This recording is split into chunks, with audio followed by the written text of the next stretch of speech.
So I'm giving these series of talks in tribute to Louise Hay. How many people have read her books, Louise Hay? Good.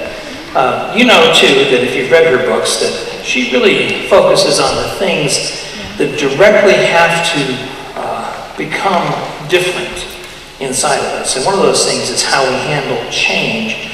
And so today's talk is the healing power of change. And I know a lot of people think that when certain changes are upon them, it doesn't seem to be very healing at the moment, but guarantee that there is something within the experience which is healing. So to get us started, I'm going to have Reverend Liz Lomar read to you from the front of your program something that Louise wrote about change and healing. The main difference between the way I used to work at releasing beliefs and the way I do it today is that now I don't have to be angry at myself in order to do so. I no longer choose to believe that I'm a bad person just because I find something else to change within me. The mental work I do now is like cleaning a house. I go through my mental rooms and examine the thoughts and beliefs in them.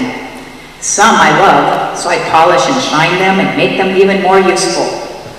Some I notice need replacement or repair, and I get around to them as I can. Some are like yesterday's newspapers and old magazines or clothing that are no longer suitable. These I either give away or toss into the trash, and I let them be gone forever. It's not necessary for me to be angry or to feel I'm a bad person in order to do this. Thanks, Liz. Appreciate that. The whole nature of change can make people pretty uncertain, angry. Certainly there's been a lot of changes in our economics that have made people very uncertain and many people very angry. And it's interesting, every time you look at those kinds of changes, usually 10 or 15 years later, or maybe sooner or later, you get to the point where you might say, and this might sound counterintuitive, boy, that was the best thing that could have happened to me at that moment. So it's hard to estimate the goodness that will come from certain changes, but what Louise is talking about first and foremost is the change that has to happen within us. Because always the tendency is to focus on something that we think is happening to us when in fact it's happening through us. And so it's hard to accept responsibility for some of the negative things that happen, or some of the poo-poo people that show up in your life occasionally. So that was nicely said, wasn't it? Poo-poo people. So I remember, I was going to share this little story about my dad. My dad was born in 1905, being his Father's Day, and in the 1920s, as he was becoming a young man, he went to work for Warner Brothers Theaters, and he actually was an usher at the theaters that were owned by Warner Brothers at the time. And all through the 1920s, he kept elevating himself, moving up into management. So eventually he wound up managing theaters. And in 1931 or 32, he became the first manager of the first air-conditioned theater in Chicago, which was a big deal. And he had his own style, very successful at doing this. And then in 1936, Warner Brothers had to sell the theaters because the antitrust board said you can't own the theaters and the production also. But my dad, in the process of becoming very good at being the theater manager, he got to know Harry Warner of Warner Brothers. And the reason he got to know him is because my dad was a scratch golfer, which means he was very talented at playing golf.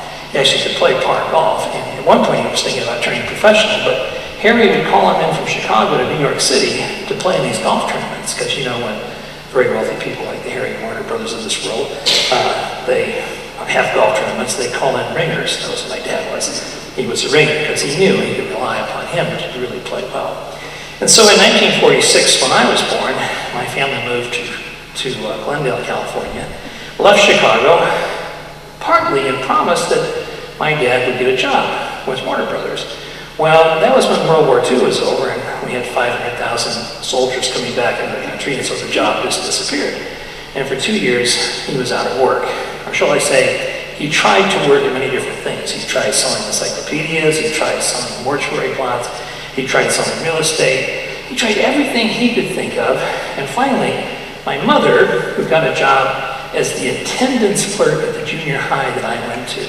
Needless to say, I could not cut a day of school, ever. She would find out immediately if I wasn't in second grade or third grade. She got my dad a job as a painter for the Glendale Unified School District. And for the rest of his professional life, as I knew him, I didn't know him as a manager. I knew him as a painter. And every night he would come home, and he had those white pants on with the white shirt that painters tend to wear, and they would have like paint spots all over them, and he'd be tired, exhausted. He'd be sitting there with a cup of coffee, and he'd be falling asleep. And the kids, my sisters in the audience, we'd sit back there and kind of take bets, and when he'd fall asleep and spill his coffee, we would. But the thing I remember most about my dad was he was always there for us. He was always there for us in strength and in work ethic and in kindness. And he was always doing kind things for a lot of people. And so I remember him specifically for that too. And he lived to be 93, for God's sakes. Or 97, excuse me, what am I thinking? 97. How quickly I forget, right? And my sister's out there correcting me right away. She's my really older sister. Okay, so... So a little tension in the audience always gets things interesting. But it's funny that the things we remember about the changes that we went through as kids and the things that my parents were going through, because in the 50s, there was a similar depression to what we're kind of experiencing now. There was a lot of people out of work, and my parents were very fortunate. They both had jobs, and they felt very fortunate. But we were still having spaghetti, 4 or 5 nights a week. And it was like, I didn't care. Because as long as there was love, it didn't matter. So you can go through the toughest times possible. As long as you have love, you can handle change. But if you don't have love, then it's difficult to handle change if you don't have a strong sense of yourself. So that's one of the things that Louise is always pointing to, is the necessity to keep changing inside of you. And so a lot of people are kind of confused, well, how do I make that change? How do I train myself to behave in a certain way so I don't overreact or put myself into sort of a corner, psychologically or spiritually, that I can't get out of because of my anger, or because of my fear, or because of my resentment. And that's one of the things Louise Hay is very big on working with people. So she does this exercise, and I'll just bring a chair over. And what she does is she puts the chair on the stage, and she says, now if there's anybody that you need to forgive, think about it for just a moment. I haven't run into anybody who can tell me there isn't somebody that doesn't require their forgiveness. Have them sit in this chair mentally right here. Now I want you to think about what you would say to them. Not the bad things, but could you possibly figure out something to say to them that was life-affirming? Life-affirming. And so it's like, what could I say that would be life-affirming to the person or persons who I think either did me wrong or who I still am angry with or in fear of? What could I say life-affirming? Now, this exercise is so important that unless you figure out how to have this conversation, this person will be sitting next to you the rest of your life. So if you want this person to leave, the key is you have to affirm for them something loving, something positive, and something prosperous. Loving, positive, and prosperous. So just think to yourself what you would say to that person. You can close your eyes if you want to. Think what you would say. Notice your internal feelings too. That how can I say to this person if they did this, this, and this, and da-da-da-da-da-da-da? You have to let that voice go and really forgive them. Okay, open your eyes and forgive them. Now, if you truly do forgive them, and by the way, there's what we call a fake forgiveness. You didn't really forgive them. You just pretended you were forgiving them. But if you really forgive them, they can get up and leave the room now. And they can leave your life. They don't have to be inside of you anymore. All that toxic nature of people that you're still angry with, and that's toxic not to them, but to you. But now the next person in this chair is, guess who? You. You have to sit here. You have to forgive yourself for everything that you think you made a mistake at. Jesus is quoted for saying that in a certain case where people were getting ready to stone somebody. He said, those who are without sin cast the first stone. Those who are without mistakes cast the first judgment. All of our judgments that are negative about other people are like stones. They just aim at people.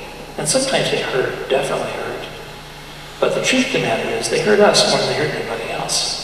So getting rid of that toxic thinking of not forgiving yourself is very important. So you have to forgive yourself. So close your eyes. Say something peaceful, prosperous, loving to yourself in the I am message, such as, I am now at peace with who I am. I am now prosperous. Whatever I think might have been taken from me by anybody really was not, because God is my source, not life, God. And so I live in love and cast out all my fear and forgive myself. And so it is. So what you just did was an exercise that Louise frequently does with her clients and people that she talks with. But sometimes that change also has to really last and stay lasting so that it works forever.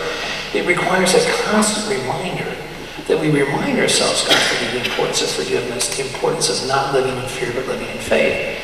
And one of the things that I do personally is I kind of take an inventory of my skills, I take an inventory of my opportunities, and I take an inventory of my wealth. My skills, my opportunities, and my wealth, because that's all stuff that God gave me.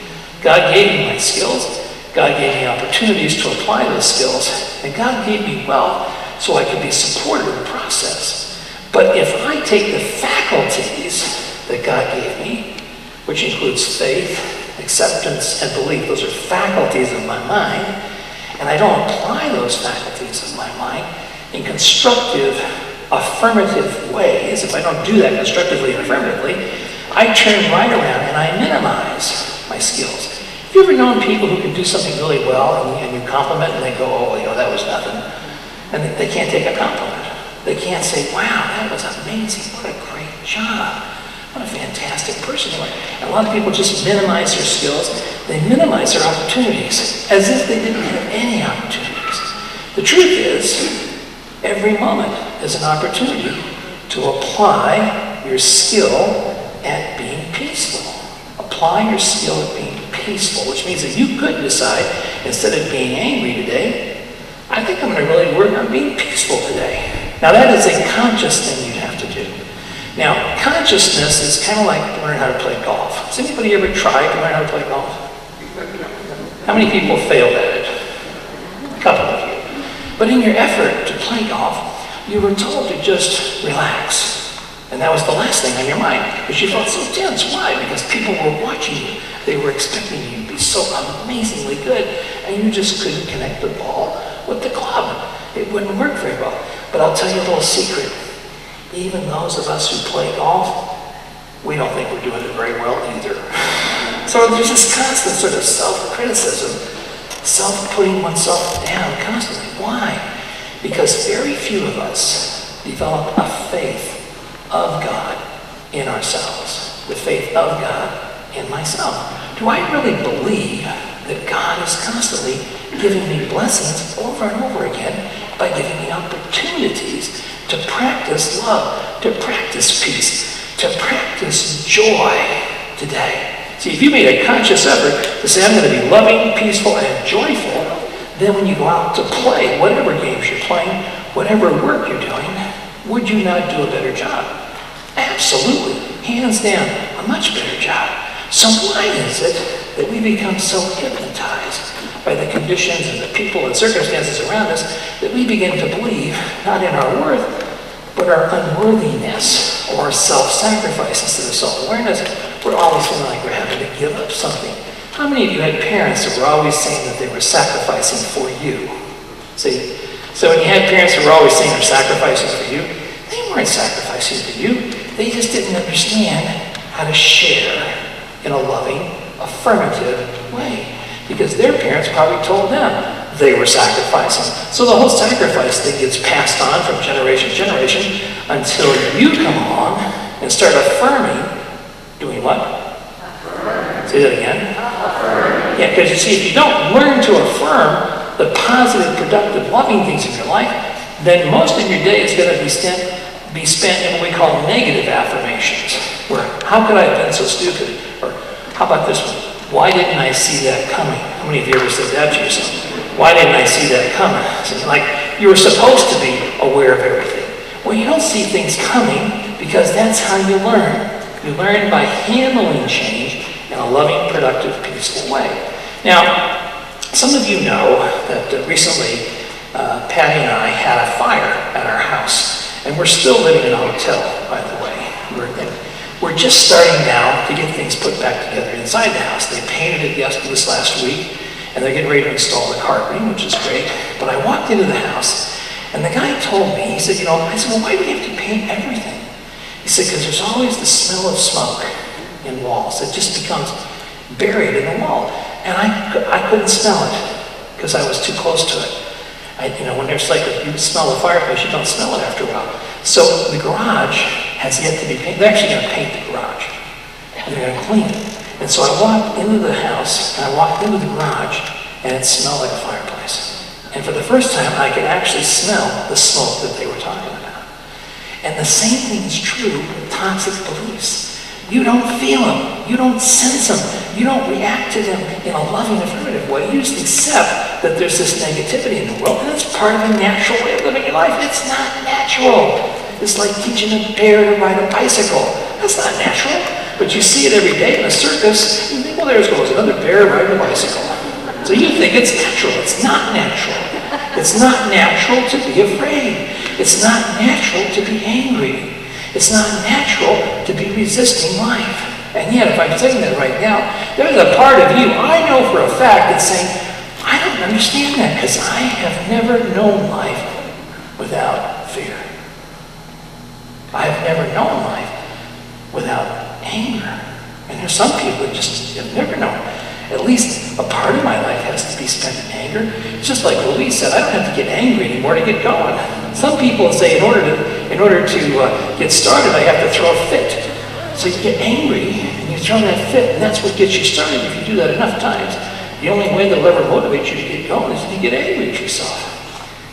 And how many of you were taught that experience? I remember reading a book by Louise Hay, and she was talking about a client of hers who was frequently took naps as a person, but every time that she took a nap, she felt guilty. And she traced it back to the fact that every time she took a nap at home when she was a kid, her mother would accuse her of being lazy. You can't sleep. Get up there and work. Go do something. But yet we know that rest is power. If you don't learn how to rest, it's true, isn't it? If you don't learn how to rest, you don't have power. And what kind of power are we talking about? Not the power to control, not the power to manipulate. We're talking about the power to be loving and peaceful and joyful and to be prosperous. You can't be those things unless you're well rested. So no wonder everybody's like cranky all the time. You need to take a nap and have some cookies. Lay down, relax, and take some deep breaths. And don't accuse yourself of being lazy because you need to rest. It's very important. So that's a skill. It's a skill that you apply yourself to life to. I have the skill of knowing how to rest. And most of you don't think that's a skill. It's an art form. It's an art form to be resting. Now some of you might say, I know that person. All they do is rest. Well, that may be true. But is that your business or theirs?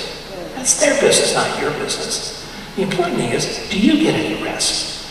Do you really take time for yourself? So there's the skills, there's the opportunity, and then there is the wealth. Now, if you don't learn how to share wealth, because some of you think you actually earn wealth. Like, if I ask a bunch of you, do you think you're wealthy? Probably a lot of people would say, no, I don't think I'm wealthy. But the truth is, you're rich beyond all imagination. You have things in your life that are so phenomenal that very few people in the world have them. I mean that. You are some of the wealthiest, richest people on the planet, including myself. But you say to yourself, but I don't feel wealthy. I don't feel wealthy. Why don't I feel wealthy? Well, maybe it's because you were taught that to be wealthy was not necessarily a proper thing to do. Now, if you grew up with rich parents, that was never an issue, was it? That was the thing. But if you grew up with parents where wealth was seen as perhaps something less than ethical, less than okay, do you think it's entirely possible that you could be experiencing a lack and limitation because you've gotten used to that by thinking that's natural? It's not natural at all. You and I were designed to be wealthy beyond imagination, and we are. But we have to apply our faith, and we have to apply our acceptance. Now, acceptance is absolutely important. When was the last time you sat down, seriously, and took even 5 minutes to think what your life would be like if you had 3 times the amount of wealth that you currently have?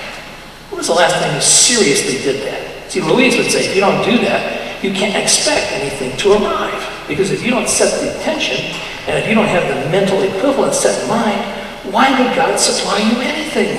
Because God only gives it to you as you believe it to be true. God only gives it to you as you believe it to be true. So if you don't believe it's true, if you believe you're lacking and limited, then God has to give you a life that's lacking and limited. Because if you think it's not working, it has to work by appearing not to work. I'll say it again. It has to work by appearing not to work. So it's all your belief system. Faith, acceptance, and belief. So this week, Patty and I celebrated our 10th anniversary, which is great. So we always say to each other, I don't know, what do you want to do? She says, I don't know, what do you want to do? What do you want to do? What do you want to do? Back and forth. Well, let's go someplace really nice for dinner. So we went to the, well, I call it the Noisy Broad, but it's on PCH, it's called the Quiet Woman. So we're at the Quiet Woman, wonderful restaurant. And my brother calls me halfway through the day, and he says, happy anniversary. And I said, well, thanks, Terry. He says, what are you doing? I said, we're going to the Quiet Woman. And Terry says, I'll send you some champagne. I say, oh, yeah, sure. Sure enough, at our table, compliments of my brother, comes a bottle of champagne. Amazing. And then we ordered the food. It's my sister, too. I forgot that. That's 2. But who's counting?